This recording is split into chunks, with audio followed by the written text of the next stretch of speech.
Hello, welcome back to my channel, and I will be covering 5 things you should know before choosing a career if you want to be a stay-at-home mom by Classically Abby.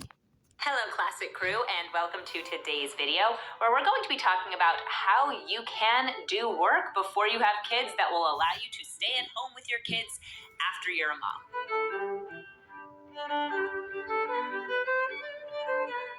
If you are new to my channel, here we talk about classic living and traditional values, and I would love if you would consider subscribing and hitting that notification bell, as well as heading over to my Substack newsletter, where you'll get access to a ton of exclusive content, including my book club, my podcast, and my weekly article.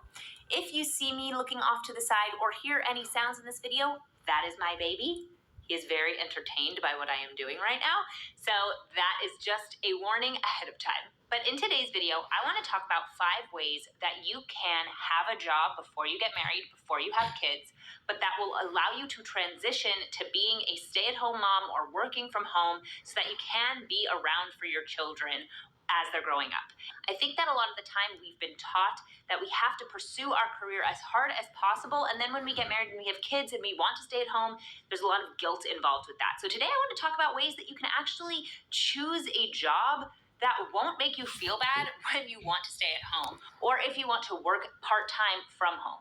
So I'm excited to get into today's list. I wish that I had had this when I was younger, that someone had talked about it in this way so that I could choose a job that was realistic, that I enjoyed, but that also was actually practical to my life after becoming a mom.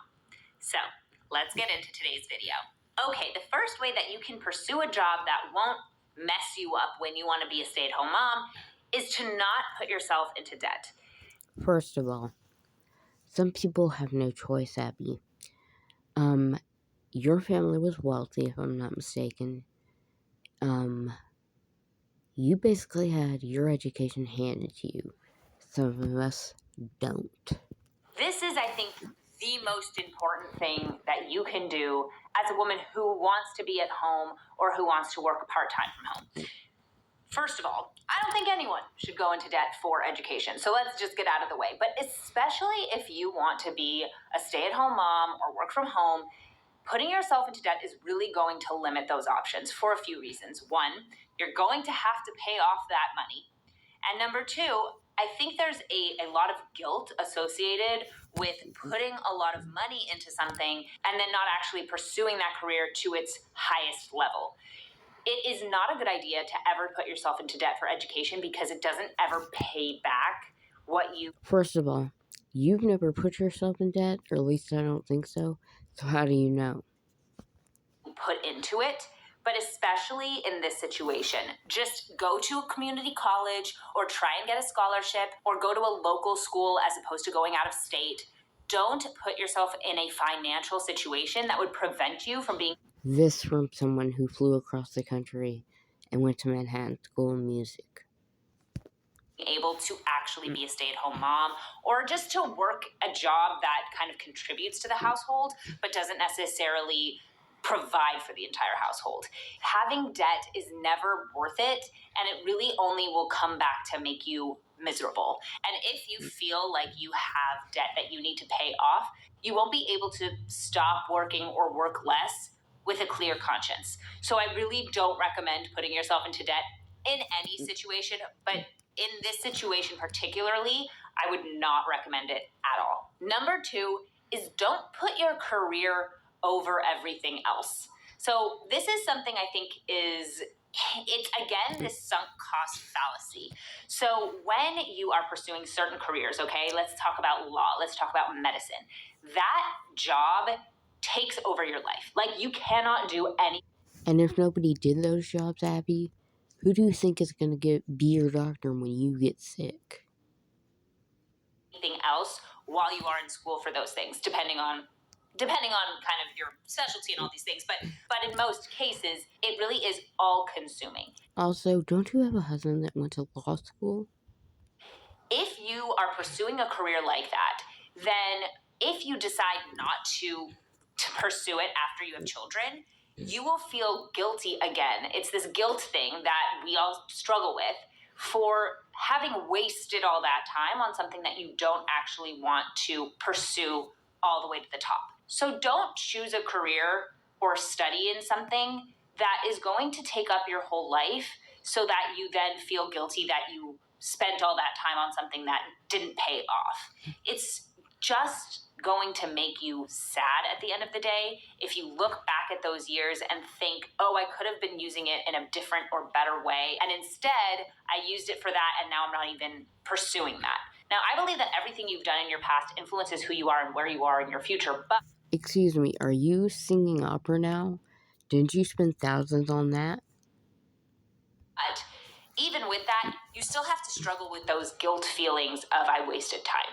And when you have that sunk cost fallacy, which is, oh, I put in this much time, therefore I must continue, then it's really hard to break that philosophy. And instead, you might end up forcing yourself into putting in more time into something that you don't want to do and ultimately will not make you a better mother or a better wife. Number 3 is choose something that has flexibility and that at some point you could do from home. There are certain jobs that you can't do from home, right? You can't be a doctor from home, but there are other jobs that you can do from home. For example, for me, I do content creation. Now, not everyone can do this and make a living, but the nice thing about this job is that I can do it from home and I do have flexibility. I work on my own hours and I have the opportunity to spend time with my baby and take care of my home and be a homemaker. So finding a job that really does have that flexibility is going to be imperative to you being able to stay at home. Now, you may choose not to work at all, which is a beautiful thing, just being a full-time homemaker. But if you do need to work, or if you choose to work part-time, you need to be able to have the flexibility to do it on your own hours. Because as a mom, you are never going to be able to say, oh, I can work from this time to this time without any problems. Unless you have help, a daycare, a nanny, a mom around, you can't guarantee that those hours are going to be stable. So you need to have flexibility. So look into careers that A, you have a passion for, that you enjoy, that you like, but B, can also be flexible enough for you to actually do them from home and do them on your own hours. Number 4 is save, save, save. Save your money. If you save money and you kind of have a little nest egg saved for when you get married, then not only are you going into your marriage without any debt, you're also going in with some money that can help pay for groceries or can help pay the bills, things that you may not choose to contribute financially once you get married. But if you have that money saved from before, you can help at least at the beginning with those bills, with those smaller expenses like groceries, things like that. If you have that money saved, that will be so helpful for you and your future husband. Because you're contributing by taking care of the home and domestically and being a mom, you don't need to contribute financially if that's what you and your BS. There are plenty of moms I've known whose husbands have left them or died, and guess what? If they didn't have skills to contribute, they'd be FUCKED.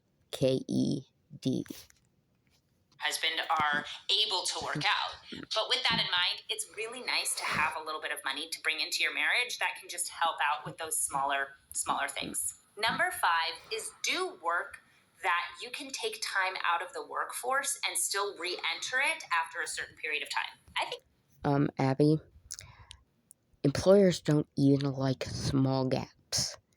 You have not worked in a long time, obviously, a regular job, so maybe you don't know this, but let me tell you. that it's nice to work, have children, stay at home, and then re-enter the workforce after your children are grown. Or be a really involved grandmother or volunteer, that kind of thing. But if you want to work before you have children and then work after you have children, the only way that's going to work is if you choose a career that will allow you to do that. Because not every career will you be able to take a 20-year absence and then re-enter the workforce. But maybe there are certain jobs where you can kind of keep abreast of the information that you need to keep abreast of, and you can kind of do your best in your off time from the children to learn new technologies, but that your education and your work experience from 20 years ago will still translate to what you want to do after your children are grown. And because there are certain jobs that won't allow you to do that, it's important for you to choose a job that does allow you to do that. You also may choose not to re-enter the workforce, which is totally fine. But if you want to, then A, make maybe doing some part-time work so that you kind of have a resume that would be worth looking at after your kids are grown. But B, making sure that you're just choosing something initially that would allow you to take that bigger break and still be a relevant person in 20-ish years, that kind of thing. But those are my ideas for how you can work before you have children and then be a homemaker or work from home when you have children. That's how I think you should go about it. I'm not somebody who believes that you need to follow your dreams, because I believe that your dream should be being a mother, being a wife. Okay, so that's the only dream I'm allowed to have? No, Abby, I want to be a pharmacist, and if that's what I want, I'm going to do it. I don't care what you say. Bye.